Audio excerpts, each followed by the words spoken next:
I'll get the light.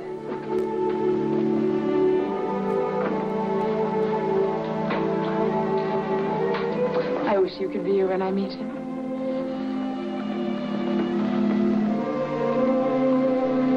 I want Dad to find out for himself what kind of a girl I found. What if he doesn't like me? Are you kidding? Of course he'll like you. Why shouldn't he? I don't know. Just have a feeling he won't. Oh, relax. Everything's gonna be all right. Hey, it's getting late. I don't want to miss my plane. Will you call me? The minute I arrive. I know you'll have good news for me.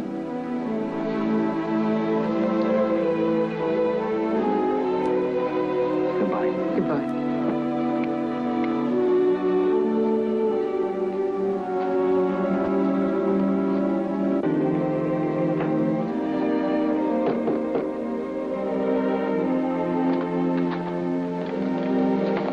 Miss Ann Mahler? Please come in, Mr. Carter.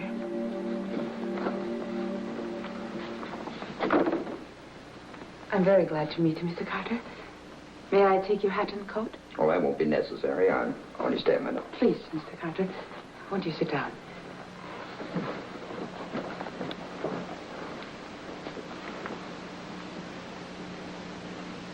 I'm sorry I'm a blunt man, Miss Mahler, so you won't mind if I come right to the point. I've got big plans for Brian, and any thought of his marriage in maybe the next 5 years is out of the question. I don't understand, Mr. Carter. Have you told this to Brian? I'm telling it to you. You look like a smart girl, and I'm willing to pay for cooperation. But I'm not for sale. Oh, there's no need to put on any act. You went after Brian only because I'm a millionaire. As his father, I'm telling you, I'm his boss not only in the construction business, but in every other way. When he marries, the girl I choose. And if it is not? It will be. Who are you? Mr. Carter? What is this? The old badger game?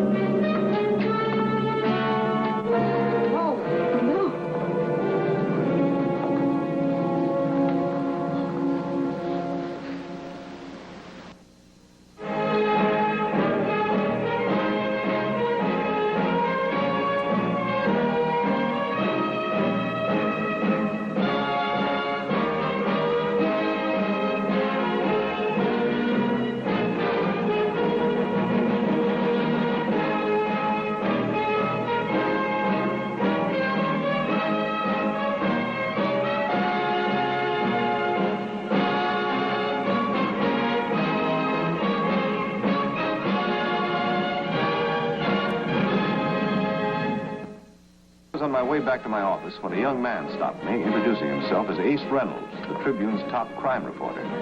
He said he had something important for me. I knew the real Ace Reynolds. I don't know why I even listened to this imposter, except that he was so scared under that phony facade that he fascinated me. You've been reading about that beauty contest dame accused of killing Elston Carter. The Ann Mahler case? Yes, I read a little about it. Yeah, well, the Tribune feels she's innocent, see, and that's the way we're going to play it up. I thought the police claimed to have an open and shut case against her. Oh, well, so what? I mean, the Tribune feels different. We don't care who we fight. What's that got to do with me? Oh, we want to get the best lawyer in town to defend this dame. I talked my editor into using you. Well, I'm very flattered, but also not interested. Oh, now, wait a minute, Maris. Now, you listen to my offer. I'll guarantee you front-page publicity, pictures, the works. I don't know who you are or what you want, but I know you're not Ace Reynolds. You're asking for trouble, Maris. All right, who put you up to this? Who put you up to this? Nobody. I'm sorry, Mr. Maris. I'm sorry. I did it myself. It was a dumb thing to try to do. But she didn't kill Carter, Mr. Maris. I know she didn't. I've got proof.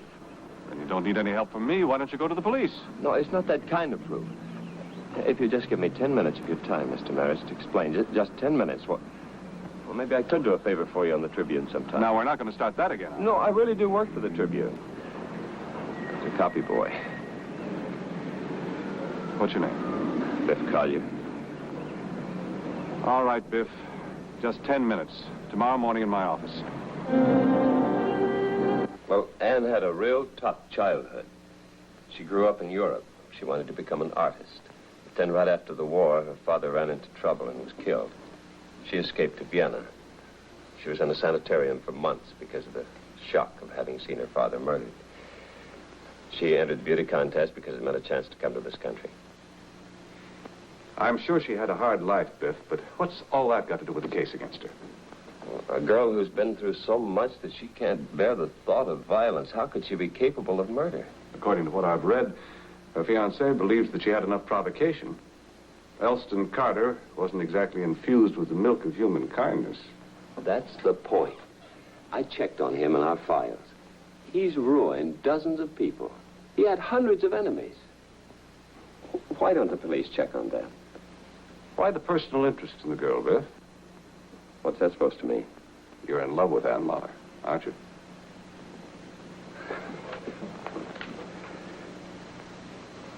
But that doesn't necessarily mean that I'm blinding myself to the truth.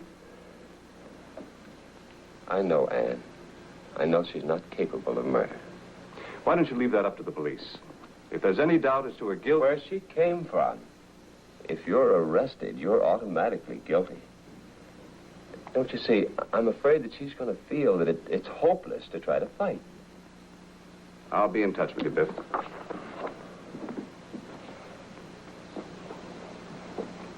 I'll go, huh, Mr. Maris? I didn't say that.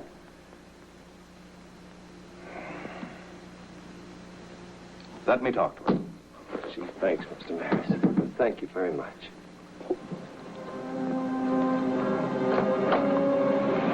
I phoned Lieutenant Weston of the police. He hadn't talked with Anne since the murder. She'd been in the prison ward of County Hospital recovering from shock. He was going to see her. He invited me to come along. What's your opinion, Lieutenant? It's not a matter of opinion, Counselor. My job is to find the murderer, and everything points to her. Such as? Motive. Carter was opposed to her marrying his son. They had a fight, she admits it. From there on, the story goes completely haywire. The unknown fat man entering the apartment, stabbing Carter, walking out, it's a phony. You sure? Well, I tried to prove otherwise. Let's take the murder weapon. It came from Ann Mahler's kitchen. Yet she claims the fat man took it out of his overcoat pocket. Okay, but where did he go after he left the apartment? Well, he ran away. There wasn't time. Ann's on the 3rd floor. There's only one staircase that leads out of that building. He either had to go up or go down. Yet seconds after Ann screamed, the tenants came running out. They didn't see him. Where did he go? Maybe he didn't go anyplace. Maybe he stayed right there on the 3rd floor. Oh, believe it or not, Counselor, but we had the same idea. 4 minutes after the killing, 2 squad cars arrived, and my men searched every apartment, and there was no trace of it. Well, it still doesn't disprove Ann's story. As I understand it, Elston Carter wasn't exactly popular. Sure, he had a flock of enemies. But we couldn't find one of them with reason enough to have wanted to kill him. And there's one thing more, Counselor. Ann has a friend, a very dear friend, lives in the same apartment building right across the hall from her. Her name is Ginny Talbot. She says her door was halfway open that evening. She saw Elston Carter go in. She was sitting right there in the living room watching television, and she didn't see anybody else. Tell me, Lieutenant, do you think Ann Muller's guilty? No. But I've been wrong before. Come in.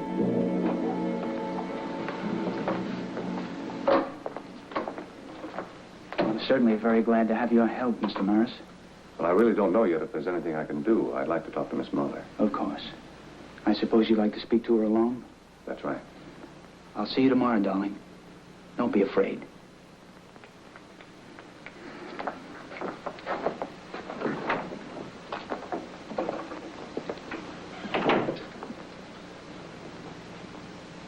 How are you feeling, Miss Muller? You don't have to pretend, Lieutenant. I know the procedure. First the pleasantries, then the threats. Finally, the forced confession. I can assure you, Miss Muller, the police don't work that way in this country. But the lieutenant is still here to get a confession from me, isn't that so? If you killed Mr. Carter, confession would help. If I still tell you I didn't? And we'll try to help you to prove it. So far, there's no trace of this fat man. Think hard, Miss Mallard. Try to remember something that could help us. I've tried. I can't. I can't think anymore. This reminds me of when my father and I were arrested. I'm not a fighter, Lieutenant. I wish I were, but I can't fight. If you want me to say I killed Mr. Carter, Nobody wants you to say anything but the truth. Anne, didn't you once study to be an artist? I started to. A very long time ago. This man that killed Carter, do you think you could make a sketch of him? A sketch? I don't know. That's a good idea, Herb. It'd help a lot more than the description you were able to give us. All right. I'll try. Good, I'll get a pencil and paper. Miss Maris, I didn't mean to sound bitter. I understand. It's just that it took such a long time to believe that something as wonderful as Brian was happening to me. In a week, we'd have been at Brian's country home on our honeymoon. Now...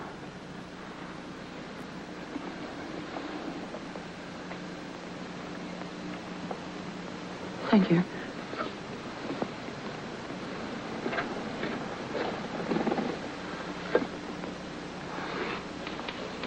Been through all the mug books, and so far, Herb, we haven't found anything that even comes close to this. It's a rough sketch, Lieutenant. She only saw him for an instant. If she actually saw him at all. You still so sure she didn't? Let's be realistic, Herb. I had that printed in all the local newspapers. If he exists, wouldn't somebody have known him, or at least seen him? Maybe he was brought in from some other place to do the job. The hired killer? Why not? As I understand it, Elston Carter wasn't mourned by anybody, not even his own son. I checked on that angle, too, Herb. Brian Carter was on a plane heading for the coast when it happened. Besides, what would he have to gain by his father's death? He had plenty of money in his own right. He didn't need his father's. As for enemies, sure, Elston Carter had a flock of them. But none of them with reason enough to have killed him or paid to have it done. Then that leads us right back to the fat man. Find him and the case is solved. Quit harping, Herb. I'm sending this to police departments all over the country. If he exists, we'll find him. Good. Replies to Lieutenant Weston's inquiry came in from all parts of the country. All negative. The fat man was still a phantom. I decided Anne's only chance might be for me to go over the case again, starting from another direction. Who is it? Herbert Maris. I'd like to talk to you for a moment, Miss Talbot. About Anne Muller. Oh, sure. Come on in. Thank you. I'm a lawyer, as you know, Miss Talbot. I understand that you were one of Anne's first friends when she came here. Yes. Will I still have to testify against her? Well, you're bound to be a witness for the prosecution. Were you watching TV that night? Yes, I was sitting right there.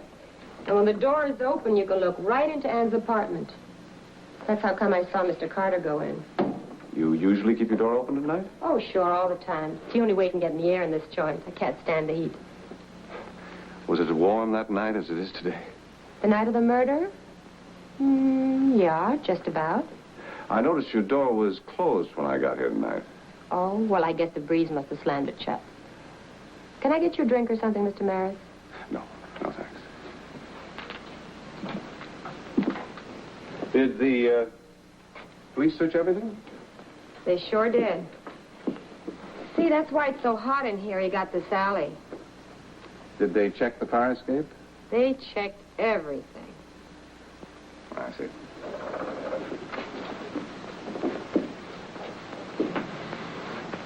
Attractive mink? It belongs to a friend of mine. She had to go out of town for a couple of months and asked me to keep an eye on it. Well, thanks for seeing me, Miss Talbot. I just wish I could do something for Anne. I feel so sorry for the kid. You know, you were wrong before. The breeze didn't blow the door shut. What do you mean? You said you always kept the door open, and the breeze blew it shut. But if you recall, you had to remove the chain in order to let me in tonight. Well, I used to keep it open. That was before the murder. I got the chain right afterwards. Even if there isn't a fat man like Aunt said, still a girl can't afford to take any chances. Yes, that's a very wise precaution, particularly if there is a killer at large. Well, nice meeting you, Miss Talbot. Yeah. Bye-bye, Mr. Merritt. Bye-bye. All of a sudden, things looked brighter. I was sure I'd discovered the first real indication of Ann Mahler's innocence. But Lieutenant Weston didn't share my certainty that Ginny Talbot was involved. Well? Oh, well, we checked her over. There's no reason to believe she lied as far as I'm concerned, Herb. You're just acting on a hunch. She lied to me about the door chain being new and obviously had been up there for a long time. And why did she change her story about always keeping a door open? You probably confused her with a lot of your questions, but that doesn't incriminate her.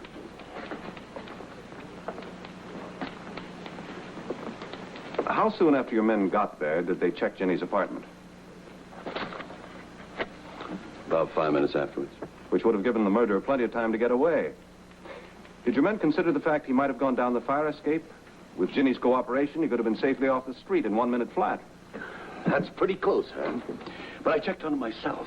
50 seconds to be exact. Sure, Ginny Talbot could have been in on it. So could any of the other tenants in the building, but I checked on them, too. You know, look, Herb, I'm tired. I've had a long day, and, well, I'd like to go home. One more item, Lieutenant. What do you know about mink coats? Mink coats? Suppose a girl had a mink coat, was going to take a trip. What would you do with it? Store it. Well, what's that got to do with Ginny Talbot? Huh? Oh, nothing. Ginny had a mink coat hanging in her closet this afternoon. Said it belonged to a friend of hers who had to go out of town. Wanted to keep an eye on it.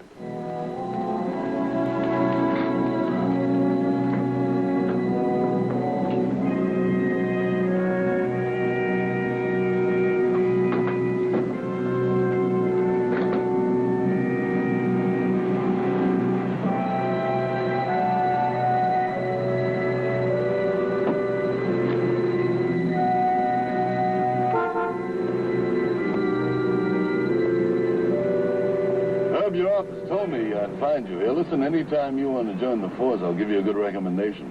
Ginny Talbot? The mink coat. We checked with every furry in town this morning. We found one who sold a full-length coat to a girl answering her description. I think you earn the right to sit in on this one, Herb. Shall we have a talk with that furrier? I'll come with you now.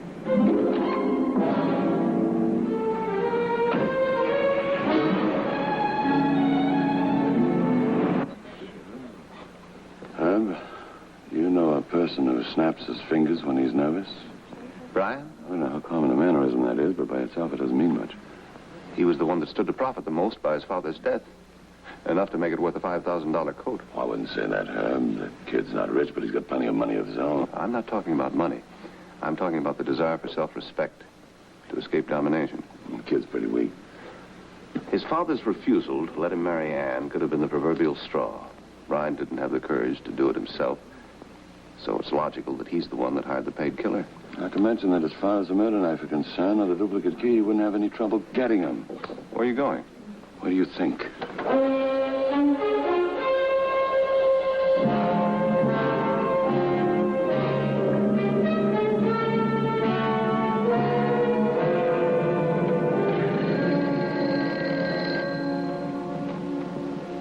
Hello? Herb, Weston. Any idea where a young man about town might go to forget his troubles? He's not home? Brian left his house in a hurry. Told his butler he wouldn't be back for a few days, and Ginny Talbot is missing. I see what you mean. If Ginny Talbot could prove that Brian plotted his father's murder. They try to get rid of her fast, but where? It'd be pretty hard to do in the city, wouldn't it? Where would he take her? Not back to his place. Wait a minute. You're looking for a young man about town with a house in the country. Anne said she and Brian had planned to spend their honeymoon there. I'm beginning to think you're in the wrong racket. I could use a guy like you in the force. Then you won't mind if I come along. I'll get the address and pick you up in front of your building in 5 minutes. I don't know why I ever told you about Merritt's coming to my apartment. I would have been better off staying in town letting the cops grab me. You told me you weren't going to scare your father. If I didn't know he was going to kill him. You better shut your mouth, sister. Look, you've got no kick coming. You've been well taken care of. You'll be all right. What about Anne? You going to let her take the rap? She'll have the best lawyers money can buy. What kind of a man are you? The kid's in love with you. Shut up. I'll have Willie take care of you, too.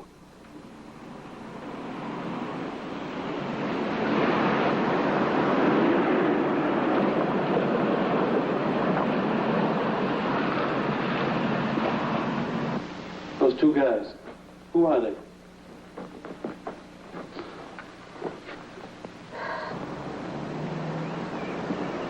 A cop and that lawyer, Maris. You get out there and get rid of him. Well, I'll try. You're going to have to do better than that, boss. This thing is going to be pointed right smack at the back of your head. Get rid of him.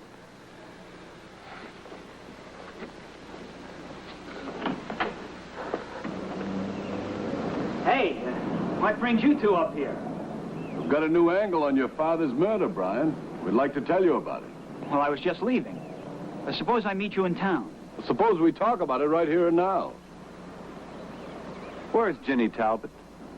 Well, how would I know? Well, let's go inside and have a look. We can't.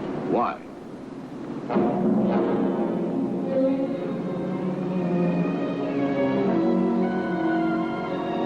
There's a man standing by the window, watching us. Your hired killer? The man who killed your father? You know. Yes, Brian. I want you to know something else. Maybe it doesn't make sense to you, but I had to kill my father so that I could live. And the way things were, being afraid all the time, I was dead. Tell Ann I'm sorry. I didn't mean to hurt her. We'll talk about it later, Brian. Tell your friend to come out. You better have your gun ready, Lieutenant. Just in case. I told him you're out here, Willie. Come on out.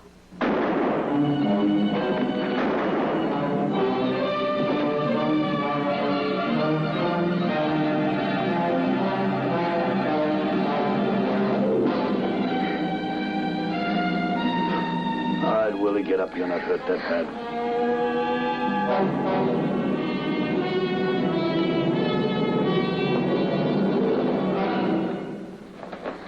How's Brian? Dead. Well, I warned him if he tried anything funny. I wonder why he did. Maybe he didn't want to stand trial. Or maybe he was just trying to prove something to himself. That he wasn't completely weak. All right, Willie, let's go. Miss Talbot.